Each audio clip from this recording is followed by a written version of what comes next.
Benefit তো অবশ্যই আছে, সেটা হচ্ছে মাল তৈরি করতে পারলে। আচ্ছা, পরিশ্রমটা আপনাকে করতে হবে। যদি আপনি সঠিকভাবে ছাগলের গ্রোথ ধরে রাখতে পারেন তাহলে অবশ্যই লাভ আছে।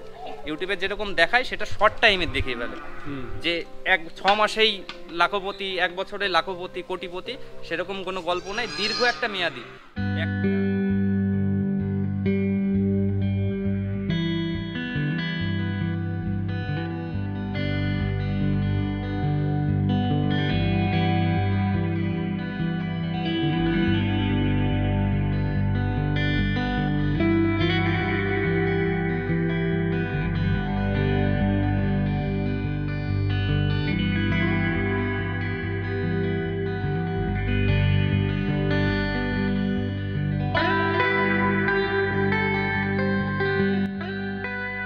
সুমন দা নমস্কার। নমস্কার দাদা, দ্বিতীয়বার স্বাগতম। হ্যাঁ দাদা, আর যে গোট ফার্মে একটু ওই দেখতে এলাম জানুয়ারি মাসে কি কি বাচ্চা টাচ্চা হয়েছে আর কি। আচ্ছা চলেন দেখাই। অনেকগুলো বেশ ছাগল হয়েছে তো নাকি? হ্যাঁ, এই রিসেন্ট কিছু বাচ্চা পেয়েছি, আবার কিছু দেবে। যে এটা যেরকম গাভিন রয়েছে, হয়তো সামনের মাসে কিছু পাবো। আর এখানে রিসেন্ট দেওয়ার মতন 2-3টে আছে। আচ্ছা আচ্ছা, এই মাসেই হয়তো লাস্টের দিকে আমি পেয়ে যাবো। এই মাসে লাস্টের দিকে হয় বলতে মানে এইটা যেরকম রয়েছে। আচ্ছা আচ্ছা, এটা বাটে মানে দুধ আসতে শুরু করেছে। আচ্ছা আচ্ছা, কিছুদিন পরে হয়তো পেয়ে যাবো। তো বাচ্চাগুলো আগে দেখি, তারপরে একটু ফার্ম টাম ঘুরে যাবে। বাচ্চাগুলো এই যে এইখানে আছে।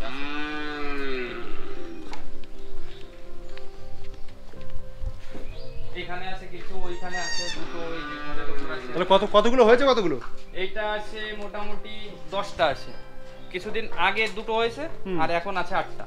মানে এটা মানে একদম রিসেন্ট বাচ্চা একদম? হ্যাঁ, এই 5-7 দিনের মধ্যে। আচ্ছা আচ্ছা, 26 তারিখ পর্যন্ত 3টে ছিল, তারপরে আরো 5টা এসেছে। আচ্ছা এই বাচ্চাটা মানে হঠাৎ এরকম হলো কেন? মানে এটা কোনটা দিয়ে মানে বিট করানো? এটা এই যে মেলটা আমার বর্তমানে একটাই মেল আছে। আগে যে মেলটা দেখেছিলেন ওইটা আমার বাড়ির তৈরি মেল ছিল, সেটা বিক্রি করে দিয়েছি। ও আচ্ছা আচ্ছা, এখন এই একটাই আছে। এই মেলটা? হ্যাঁ হ্যাঁ। এটা কি মানে কি অরিজিনাল ব্লাড লাইন নাকি না কিসের? না দাদা, এটার মা হচ্ছে ব্ল্যাক বেঙ্গল। আচ্ছা। আর বাবা হচ্ছে করলি কোটা। এটা হচ্ছে একটা ক্রস ব্রিড, ব্ল্যাক বেঙ্গল করলি কোটার ক্রস ব্রিড। এরই বাচ্চা ওইগুলো এই কয়েকটা। তা হঠাৎ মানে সবাই তো করে দাদা, অনেক মানে অরিজিনাল ব্লাড লাইন দিয়ে করে, তো আপনি হঠাৎ ক্রসে গেলেন? অ্যাকচুয়ালি আমি তো ব্ল্যাক বেঙ্গলের উপর কাজ করছি। এবার সেখানে দাঁড়িয়ে ব্ল্যাক বেঙ্গল তুলনামূলক ছোট হয়, অন্য সব ছাগলের তুলনায় ছোট হয়। এবার প্রথম শুরুতেই যদি আমি একটা পিওর ব্লাড লাইনের মেল ব্যবহার করি, তাহলে কিন্তু ওর যে বাচ্চার সাইজ সেটা তুলনামূলকভাবে বড় হবে। এবার বড় বাচ্চা যখনই হবে তখন কিন্তু ব্ল্যাক বেঙ্গলের এমনিতেই যদি ঘাসের যোগান দেয়া না যায় তাহলে দুধের পরিমাণ কম থাকে। এবার বাচ্চা যদি আবার বড় হয়ে যায় তাহলে সেই দুধের যোগান আমি দিতে পারবো না। দুধের যোগান যদি মায়ের ঠিকঠাক না আসে তাহলে বাচ্চার কোনোভাবেই গ্রোথ সম্ভব নয়। ওই জন্য আমি ক্রস ব্রিড ব্যবহার করছি শুরুর থেকে। এর আগে একটা মেল দেখেছেন কিনা জানি না, যে ওটাও ক্রস ব্রিডের ছিল, এটাও ক্রস ব্রিডের। ব্ল্যাক বেঙ্গলের যে মা ছাগলগুলো রয়েছে সেইটাকে প্রজনন করিয়ে তুলনামূলকভাবে যে মা ছাগলগুলো হচ্ছে, আমি তো মা ছাগল বিক্রি করছি না, আগামী 1-1.5 বছরের মধ্যেও বিক্রি করব না, যে মা ছাগলগুলো হচ্ছে সেইগুলোকে স্টক করছি। যে এই যে যখন এই যে মাগুলো আর কি বড় হয়ে যাচ্ছে, বড় হয়ে যাচ্ছে আর কি, তো এই ক্ষেত্রে কি নেক্সট টাইম মানে ভবিষ্যতে তখন কি ব্লাড লাইন দিয়ে কাজ করবে, পিওর ব্লাড লাইন দিয়ে? সেইটা আমার এখনো ধীরে ধীরে যেতে হবে, যে মা ছাগলকে তুলনামূলকভাবে একটু উন্নত করতে হবে, সাইজে বড় করতে হবে, দুধের কোয়ালিটি ভালো করতে হবে। তারপরেই গিয়ে একটা ব্লাড লাইনের, ভালো ব্লাড লাইনের, যার বাচ্চা দেওয়ার জেনেটিক বৈশিষ্ট্যর কিছু ব্যাপার থাকে যে মেল নির্বাচনের ক্ষেত্রে, তো সেইটা নির্বাচন করে কোনো একটা পিওর ব্লাড লাইনে কোনো একদিন যাব। সেটা ধীরে ধীরে আগামী আরও 1-2 বছর আমি ক্রসব্রিডের উপর কাজ করব। আচ্ছা দাদা, আমাকে একটা কথা বলো, যে নতুন যখন কোনো খামার করা হয় তখন সেই ক্ষেত্রে কি কোনো কসাইওয়ালাদের মানে প্রথম স্টার্টিং ওদেরই দিতে হবে, যে হ্যাঁ ওদের ওই পারপাসে কি শুরু করতে হবে? একদম দাদা, কসাইওয়ালাদের উপর নির্ভর করে বা আমার লোকাল মার্কেটের উপর নির্ভর করে ছাগলের ফার্ম শুরু করতে হবে। কারণ আমি শখের বয়সে দাদা একটা উন্নত জাতের ফট করে নিলাম। আপনাকে চেনে কজন? আমাকে 2 বছর আগে আপনি চিনতেন? আচ্ছা, আমার কোনো একটা ভিডিও কোনো একটা দাদা করেছে, তারপর কিন্তু আপনি খোঁজ পেয়েছেন যে এইখানে একটা ফার্ম আছে। ঠিক তাই। আগে আমাকে কিন্তু ওই সাইকেল নিয়ে যারা ঘুরতো তারাই চেনে, আর আমার লোকাল মার্কেটে যে কসাইয়ের দোকান আছে তারাই চেনে। পরিচিতির একটা ব্যাপার আছে। ঠিক তাই, মানে যারা মানে নতুন কেউ যদি করে তার সে কসাইওয়ালার উপর নির্ভরশীল হতে হবে। হ্যাঁ, শুরুটা কসাইওয়ালার উপর নির্ভর হতে হবে, তারপর যে সে যত পরিচিতি বাড়াতে পারবে তার মাল বিক্রির মাধ্যম যেটা আসবে সেটা সহজ হবে ধীরে ধীরে। মানে ওইভাবে ভিন্ন লোকের সঙ্গে পরিচয় হবে, আমার নিজের চ্যানেলে মানুষের সঙ্গে পরিচয় হচ্ছে, আপনাদের থ্রুতে মানুষ আমাকে চিনছে, যোগাযোগ করছে। আচ্ছা, তো এখন যে সময়টা দাঁড়িয়েছে কষাইওয়ালাদের উপর নির্ভর না করলেও আমার কিন্তু হবে, কিন্তু তার জন্য কিন্তু 2-2.5 বছর আমাকে টাইম লেগেছে এই পরিচিতিটা তৈরি করতে। প্রথম অবস্থাতে লোকাল মার্কেট, কেউ যদি মনে করে যে আমি শুরুতেই একটা মার্কেট তৈরি করে ফেলবো বা বিশাল কিছু হয়ে যাবে, সেটা ভুল ধারণা। আচ্ছা আচ্ছা দাদা, একটা কথা বলুন, যে নতুন কোনো খামার যাতে শুরু করতে পারে সে কটা দিয়ে শুরু করলে মানে তার একটা কোনো অসুবিধার দিক থেকে পড়বে না, যে এই এত কটা শুরু করলে মানে অসুবিধা তো হবেই, কিন্তু তবু একটা সমস্যা থেকে বাঁচতে পারবে সে। শুরুটা আমি যেটা বলি আর আমার নিজের অভিজ্ঞতা থেকে আমি বলবো, কারণ আমি কোনো ডাক্তারও নই, আমি কোনো ট্রেনারও নই। আচ্ছা, যে শুরুটা যে ছাগলের সঙ্গে নতুন করে যুক্ত হচ্ছে, শুরুটা যত কম দিয়ে হয়, 5টা হোক, 3টে হোক, 10টা হোক, এর মধ্যেই থাকতে হবে। অল্প দিয়ে শুরু করতে হবে। শুরুটা অল্প দিয়ে শুরু কেন করতে হবে, যে ছাগলের, আপনাকে যদি আপনার কথাই আমি বলি, আপনি ছাগলের ফার্ম করবেন, আপনি আমার থেকে ফোনে জিজ্ঞাসা করলেন, আপনার কিন্তু ছাগল নেই, প্র্যাকটিক্যালি ছাগল নেই, যে পাতলা পায়খানা হলে কি ওষুধ, পেট ফুললে কি ওষুধ, বা সর্দি লাগলে কি ওষুধ, জ্বর আসলে কি ওষুধ, আপনার কাছে ছাগল নেই, আপনাকে বলে দেবো, আপনি ভুলে যাবেন। ওই 5টা ওষুধ নিয়েই কিন্তু আপনি ঘোরাঘুরি করবেন, কোনটা জ্বরের কোনটা ঠান্ডার। তো প্র্যাকটিক্যালি যদি আপনি 2-3টে ছাগল আপনার ঘরে থাকে, বা সে তো অসুস্থ মানুষ যেরকম হয়, ছাগল গরু তো হবেই, তো সেই ক্ষেত্রে যে ফার্স্ট এইড ট্রিটমেন্টটা যদি আপনি আপনার আয়ত্তে আনতে পারেন, যে জ্বর, সর্দি, কাশি, পেট ফোলা, সাধারণ কিছু ট্রিটমেন্ট যদি আপনি কন্ট্রোল করতে পারেন, তাহলে কিন্তু আপনার ঘাবড়ানোর কোনো ব্যাপার থাকবে না। যখনই আপনি বেশি ছাগল নিয়ে আসবেন আর ডাক্তারের ওপর বা বাইরের কারোর ওপর নির্ভরশীল থাকবেন, তখন যখনই 1-2টো ছাগলের ভিন্ন রকমের কোনো রকম সমস্যা দেখা যাবে, কোনো একটার পাতলা পায়খানা হয়েছে, কোনো একটা ঠান্ডা লেগেছে, আপনি তখন ঘাবড়ে যাবেন, আপনার মাথায় কোনো কাজ করবে না। বুঝতে পারছেন? আচ্ছা দাদা, আমাকে একটা কথা বলুন, কিছু চ্যানেলে প্রচার করা হচ্ছে যে 65খানা মাদার বিট না হলে সে ব্যবসা করতে পারবে না। তো সেই ক্ষেত্রে আপনি তো ধরো একটা দীর্ঘ 2-2.5 বছর কাজ করছেন, বা একটা তার থেকে অনেকটা শুরু করেছেন বা এতটা ডেভেলপ করেছেন, তো সেই ক্ষেত্রে একটু কী বলছেন একটু বলুন। এবার দেখুন, 65টা দিয়ে শুরু করা বা 100টা দিয়ে শুরু করা লোক আলাদা, 5টা-10টা দিয়ে লোক শুরু করা আলাদা।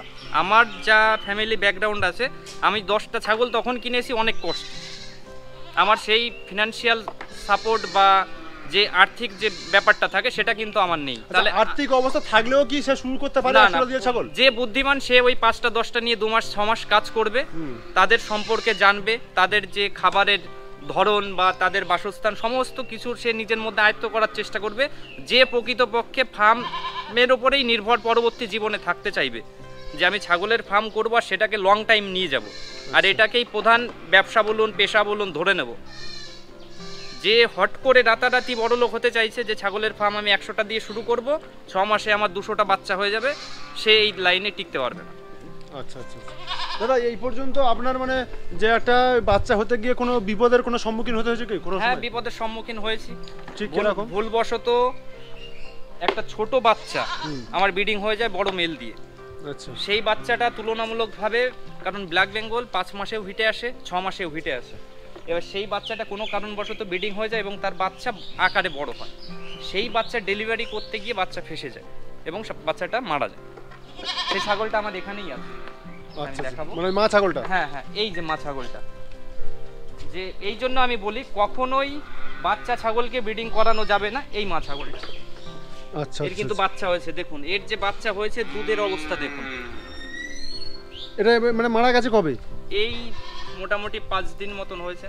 আহা, মানে একদম একদম একদম ছোট বাচ্চা আর কি। তারপর যেটা হলো সেটা হচ্ছে, এর হচ্ছে যে বাচ্চাটা হয়েছে তার পায়খানার যে দাঁতটা থাকে, পথটা থাকে, সেইটা হয়নি। প্রস্রাব করছিল বাচ্চাটা, কিন্তু পায়খানা করতে পারছিল।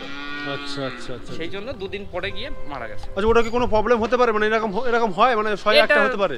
হতেই পারে, এখন প্রকৃতির নিয়মে কিছু কিছু ব্যতিক্রমী ঘটনা তো ঘটতেই পারে। আচ্ছা আচ্ছা আচ্ছা, এই যে এছাড়া অ্যাক্সিডেন্টের খাতায় ধরতে হবে, এছাড়া আর কোনো প্রবলেম? না না, আপাতত আমি যেভাবে মেইনটেনেন্স করছি বা আমি এদের যত্ন পরিচর্যা যেভাবে করছি, আমার কোনো সমস্যা আপনাদের আশীর্বাদ। বলতে কি দাদা, মানে ফার্মটাতে আমি আগেও ঢুকেছি, মানে নেক্সট টাইম ঢুকছি, মানে এতটা পরিষ্কার পরিচ্ছন্ন, মানে ফার্ম করতে গেলে দাদা নিজেকেই কাজ করতে হবে। হ্যাঁ, নিজেকে কাজ করতে হবে, আর পরিষ্কার পরিচ্ছন্ন কেন রাখতে হবে আর আমি কেন রাখি সেটাও তাহলে দর্শকদের সঙ্গে শেয়ার করি। হ্যাঁ দাদা বলুন। যে আমার এখানে ছোট বড় মিলিয়ে 60-65টা ছাগল আছে, কোনো একটা ছাগল পাতলা পায়খানা করেছে। আমার জায়গাটা যদি পরিষ্কার না থাকতো, কোনো এক জায়গায় পাতলা পায়খানা করেছে, আমার কিন্তু চোখে পড়বে না। এক রাত্রিবেলায় ঘরে যদি করে, হয়তো ঘরটাকে যখন আমি মনিটর করব দেখব, তখন কিন্তু ঘরে আমি দেখতে পাবো। কিন্তু দুপুর বেলায় বা দিনের বেলায় কারোর পাতলা পায়খানা শুরু হয়েছে, সেটা তো টাইম দেখে হবে না। এবার সেটা যদি বাইরে আমার অপরিষ্কার থাকে, ঘাস জঙ্গল বা নোংরা যদি থাকে, হয়তো তার মধ্যে পাতলা পায়খানা করেছে, আমি কিন্তু আমার চোখে পড়েনি, আমার চোখে হয়তো রাত্রে যখন আবার পায়খানা করলো বা কিছু হলো তখন দেখলাম। পরিষ্কার পরিচ্ছন্ন থাকলে ছাগল কোথায় পায়খানা করছে, কেমন পায়খানা করছে, সব আমি দেখতে পাচ্ছি। কোনো জায়গায় যদি আমি নর্মালি পাতলা পায়খানা দেখি, তাহলে সেই ছাগলটাকে চিহ্নিত করতে আমার সুবিধা হবে যে না, কেউ একজন পাতলা পায়খানা করেছে, আমি সতর্ক হয়ে গেলাম। সেই যে ওই জায়গায় যে আমি দেখতে পাবো, তাও দেখতে বুঝতে পারবো যে কেউ না কেউ করেছে, যে আমি পায়খানা দেখে শিওর হয়ে গেলাম যে কেউ একজন করেছে। এবার সেটাকে আমার খুঁজতে হবে, সঙ্গে সঙ্গে ট্রিটমেন্ট চালু হয়ে যাবে। এবার পরিষ্কার থাকলে দেখতেও ভালো লাগলো এবং রোগ জীবাণুগুলো কম হলো, জীবাণু কম আসে। যে দেখুন, যে আগে ভিডিও করেছেন যে স্কিন ডিজিজ, যে কোনো ছাগলের কোনো রকম সমস্যা নেই, যে পশম উঠে যাওয়া বা এবড়ো খেবড়ো যে ব্যাপারটা থাকে, শুধুমাত্র পরিষ্কার পরিচ্ছন্ন জন্য। আমরা মানুষ যেরকম সুন্দর বিছানায় আমাদের ঘুমটা আরামের হয়, এদেরও তাই। এদের বাসস্থান, এরা এইটুকু জায়গার মধ্যে সবসময় থাকে সারাদিন, 24 ঘন্টায় এর মধ্যে ছোট থেকে বড় হচ্ছে। আচ্ছা দাদা, আমাকে একটা কথা বলুন, এই যে বিটাটা দিয়ে কাজ করছেন, এর নেক্সট টাইম তো ফের আবার অন্য বিটার দিয়ে কাজ করাতে হবে, এরকম কিছু তো ব্যাপার থাকে না? এর আগে যে বিটারটা ছিল সেটা এর থেকে তুলনামূলকভাবে বড় ছিল, 8 দাঁত হয়ে গেছিল। সেই বিডারগুলোকে দিয়ে আমি এই যে বড় মাছাগুলো আমার শুরুতে যেগুলো ছিল, এদেরকে আমি বিট করিয়ে রেখেছি। আচ্ছা। আর এদের যে বাচ্চাগুলো হচ্ছে, দেখুন এটা কিন্তু আমার বাড়িতে পাওয়া বাচ্চা। ফার্স্ট টাইমে যে একটা বিডার আমি বিক্রি করেছি, সেইটা আর এইটা এক মায়ের পেটে, এইটাকে দিয়ে আমি এটাকে ব্রিডিং করাবো। আচ্ছা আচ্ছা আচ্ছা। যে জেনেটিক যে ব্যাপারটা রয়েছে, যে আগের ব্লাড লাইনের সঙ্গে এই ব্লাড লাইনের কোনো রকম সম্পর্ক থাকবে না। আচ্ছা, এই যে ধরো ক্রসের সঙ্গে ব্লাড লাইন মানে বিট করাচ্ছেন, এতে রেজাল্ট তো মনে ভালোই হচ্ছে। হ্যাঁ, এই তো রেজাল্ট তো সামনে। আমি তো ওই জন্য সবাইকে সতর্ক করি যে আমরা প্রথম অবস্থাতে একটা পিওর ব্লাড লাইনের মেল কিনতে গেলে হিউজ পরিমাণ দাম পড়ে। তাতে যদি এবার আমি আমার দিক দিয়ে, আমার মতন ফ্যামিলির থেকে যারা বিলং করছে, একদম নিচু থেকে যারা জীবনধারার পরিবর্তন করতে চাইছে, তাদের জন্য আমি আছি।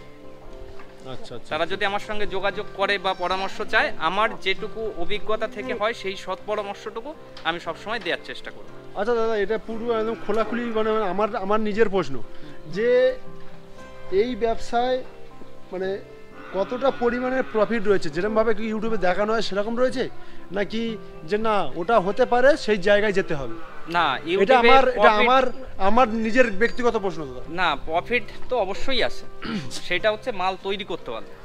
আচ্ছা, পরিশ্রমটা আপনাকে করতে হবে। যদি আপনি সঠিকভাবে ছাগলের গ্রোথ ধরে রাখতে পারেন, তাহলে অবশ্যই লাভ আছে। ইউটিউবে যেরকম দেখায় সেটা শর্ট টাইমের দেখেই ফেলে, যে 6 মাসেই লাখপতি, 1 বছরে লাখপতি কোটিপতি, সেরকম কোনো গল্প নাই। দীর্ঘ একটা মেয়াদি, একটা ফার্ম থেকে যে বছরে 27 লাখ টাকা ইনকাম করতে হবে বা 25 লাখ টাকা ইনকাম করতে হবে, তাহলে মা ছাগলের সংখ্যা কত থাকতে হবে? মেন তো বাচ্চা বিক্রি প্লাস মিট পারপাসে যারা কাজ করছে, যে ফার্মের থেকে খাসিকে তাজা মোটা করে তারপর বিক্রি করছে, তাহলে সেইটা কতটা একটা সময় বলে হতে পারে। আচ্ছা, মানে এইটাই আপনি বলতে চাইছো যে এইসব যেসবগুলো ভিডিও দেখানো হয় যে 50টা ছাগল পালন করেই 6 মাসের মধ্যে কোটিপতি বা 1 লাখ টাকা বা প্রচুর টাকা লাভ, এইসবগুলো হয় না। মানুষকে জাস্ট মানে দেখানো হয় যে একটা মানে ইনকাম হচ্ছে, কিন্তু এতে তো মানুষের অনেক ক্ষতিও হতে পারে দাদা। ক্ষতি হচ্ছে, অনেকে না বুঝে ঘাসের জোগান না করে চলে আসছে ফার্মিং এ, মা ছাগলের দুধ হচ্ছে না। আমাকে সিডনি থেকে, বাংলাদেশের বাড়ি হয়তো কত লোকের, সিডনিতে থাকে অস্ট্রেলিয়া, তো সেই লোকের সঙ্গে কথা হলো, 100টা ছাগল কিনেছিল, আচ্ছা 30টা মারা গেছে, 6টা না 7টা ছাগল এই 7 মাসে বাচ্চা দিয়েছে, ঘাস একটা ঘাসের জোগান নেই। বলো 2 লাখ টাকা আমার খরচা হয়ে গেছে খাবার, তাহলে কি করে হবে? দাদা, আমি এক জায়গায় গিয়েছিলাম, সেখানে কিছু প্রশ্ন রেখেছিলাম, সেই প্রশ্নটা আপনাকেও রাখছি। আচ্ছা দাদা, ঘাস পালন করতে হবে সেটা শিওর, যে ঘাস পালনে অনেক খরচা কম, তাই বলে কেউ যদি স্টল ফিডিংয়ে করতে যায়, ধরুন আমার কলকাতায় বাড়ি, আমার ছাগল পালনের করার ইচ্ছা রয়েছে, তো সেই ক্ষেত্রে কি করা সম্ভব?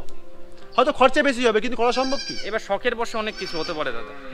শখের পাখি লাখ টাকা। হ্যাঁ, কেউ একটা বিশাল ভালো দামের কুকুর বাড়িতে পোষে, তার খাবার দাবার কিন্তু একটা মানুষের থেকেও বেশি। আচ্ছা, এবার সেইখানে শখের বসে হতে পারে যে আমি 5টা পুষবো 10টা পুষবো, কিন্তু যে ঘাসের যোগান ছাড়া যদি ফার্মিং করতে চায় সেইটা থেকে লাভ পাওয়াটা অনেকটাই কঠিন।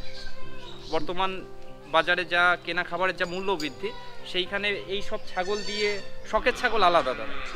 দাদা দেখছিলাম যে কিছু কিছু নতুন বেশ ঘাস পুঁতেছে, সেগুলো কিরকম ঘাস পুঁতেছে নাকি? সেগুলো এই পেছনে একটা আছে। পিছনে বলতে ওটা কি? এটা হচ্ছে ওই স্মার্ট নেপিয়ার যেটাকে বলে। আচ্ছা আচ্ছা, এটা নতুন নতুন হয়েছে? নতুন বসিয়েছি, 1 জানুয়ারিতে বসিয়েছি। আর ওইখানে তো পুরনো 3টে ভ্যারাইটি রয়েছে আমার, ইন্দোনেশিয়ান বাহুবলী যেগুলো আছে, অস্ট্রেলিয়ান রেড নেপিয়ার।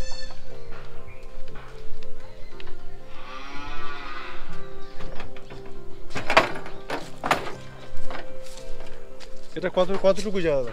এইখানে মাপা নেই দাদা, এইখানে আগে গেজিং করাতাম, এখন বর্তমানে করাচ্ছি না। ঘাস আমাকে তৈরি করতে হবে, মানে এই পাশের যে জমিটা আমার রয়েছে ওইটা ফাঁকা হবে, আর সেই কাটিং গুলো তো আমাকে তৈরি করতে হবে। এখন বাইরের থেকে কাটিং এনে বসানো অনেক ঝামেলা রয়েছে, ওই জন্য আমি এইখানে। নিজের কাটিং না, এইটা আমার ঠাকুরনগরের থেকে এক দাদা আমাকে দিয়েছে। এটা কি মানে স্মার্ট নেপিয়ার? হ্যাঁ, স্মার্ট নেপিয়ার এটা। আচ্ছা, এটা কি মানে আরো এর থেকে গাছ কি বড় হয়? না, এইটার গাছ মোটামুটি 3.5 ফিট 4 ফিট হাইটের মধ্যে থাকবে, কিন্তু এর পাতাটা বেশি হয়। ছাগলের তো মেন হচ্ছে পাতা, সবুজ পাতা হলে সব থেকে ভালো হয়। তো এইটা পাতার পরিমাণটা বেশি থাকে, এবং এর যে ঝাড়টা হয় সেই ঝাড়ের সংখ্যাটাও বেশি থাকে। মানে আমার যে ঘাসটা রয়েছে সেইটার গিট হচ্ছে অনেকটা বড় বড়, এরকম একটা গিট 4 ইঞ্চি 6 ইঞ্চি 8 ইঞ্চির মধ্যে, কিন্তু এইটা মোটামুটি এরকম 1 করের মধ্যে, তাই যে শুধু পাতা। আচ্ছা আচ্ছা আচ্ছা, এই নেক্সট টাইম কি আরো হ্যাঁ, ওই আমি যতটা পাচ্ছি নিজে, এইখানে ট্রাক্টর বা সেরকম কোনো পরিস্থিতি নেই, যার জন্য কোদাল দিয়ে কুপিয়ে পরিষ্কার করে যতটা করা হয়, যতটা যাচ্ছে এখানে জাস্ট ওই কাটিং পারপাসের জন্য রেডি করছি। এইখানে তো গাছের মধ্যে, বাগানের মধ্যে রোদটা ঠিক পাচ্ছে না। আর আগে যেরকম জলের ব্যবস্থা আমার ছিল না, আমি নিজে একটা বোরিং করে শ্যালো কিনে নিয়েছি, তো সেইখানে জলের সমস্যাটা নেই, কিন্তু রোদের সমস্যা একটু আছে। চেষ্টা করছি এইখান থেকে কাটিংটা তুলে অন্য জমিতে বসানো। আচ্ছা আচ্ছা,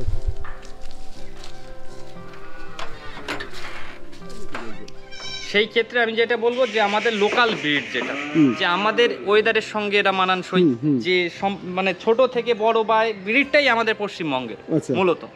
তো আর এটা কিন্তু আমাদের ওয়েদারের সঙ্গে যখন ছোট থেকে বড় হচ্ছে, তো এদের কিন্তু হঠাৎ কোনো শারীরিক সমস্যা আসে না। আর শুরুটা আপনাকে করতে হবে আপনার পার্শ্ববর্তী গ্রাম থেকে, যে আপনার পাড়া বা পাশের পাড়ার থেকে ঘুরে ঘুরে মাল কালেক্ট করতে হবে। 2-5টা দিয়ে আপনি ব্ল্যাক বেঙ্গলের ওপর কাজ করে শিখে, আপনার যদি সেরকম থাকে ইচ্ছা যে আমি বাইরের ব্রিড বা পিওর ব্রিডের শৌখিন কোনো ছাগল পালন করব, তো সেই ক্ষেত্রে আপনি যেতে পারেন। আচ্ছা, আমাদের যেরকম মুরগির দিক থেকে দেখলে কি হয়, যেমন দেশি মুরগি একটা প্রচুর ইমিউনিটি পাওয়ার, মানে খুব ক্ষমতা, তো সেই ক্ষেত্রে কি ব্ল্যাক বেঙ্গলের খুব ক্ষমতা রয়েছে? অন্যান্য ব্ল্যাক বেঙ্গল আপনাকে ট্রিটমেন্টের সুযোগ দেবে। যদি পাতলা পায়খানাও হয়, সকালে হলে রাত্রেই মারা যাবে না, কিন্তু বাইরের যে ব্রিডগুলো রয়েছে সেইটা কিন্তু রিস্ক থাকে। আচ্ছা আচ্ছা, বুঝতে পারছেন? তো আমি যেটা বলবো সেটা ব্ল্যাক বেঙ্গলই বেস্ট। যেহেতু আমার লোকাল মার্কেটের উপর নির্ভর করে ফার্মিং করতে হবে, তো 2-5টা বাচ্চাও যদি হয় সেটা বিক্রি তো আমাকে কেউ চিনবে না, আর বিক্রি করতে গেলে লোকাল মার্কেটে করতে হবে, আর বাইরের ছাগল হলে বিক্রি হবে না, হয়তো বিক্রি হবে, দামটা তুলনামূলকভাবে কম পাওয়া যাবে। এটাই হচ্ছে পার্থক্য, যে লোকাল ব্রিড আর বাইরের ব্রিড। ঠিক আছে দাদা, আপনাকে অসংখ্য ধন্যবাদ। নেক্সট টাইম আসতে পারলাম, আমিও আরও নেক্সট টাইম আসবো, চেষ্টা করবো যে কিভাবে আরও কি পরিচালনা করছেন। ঠিক আছে, ধন্যবাদ।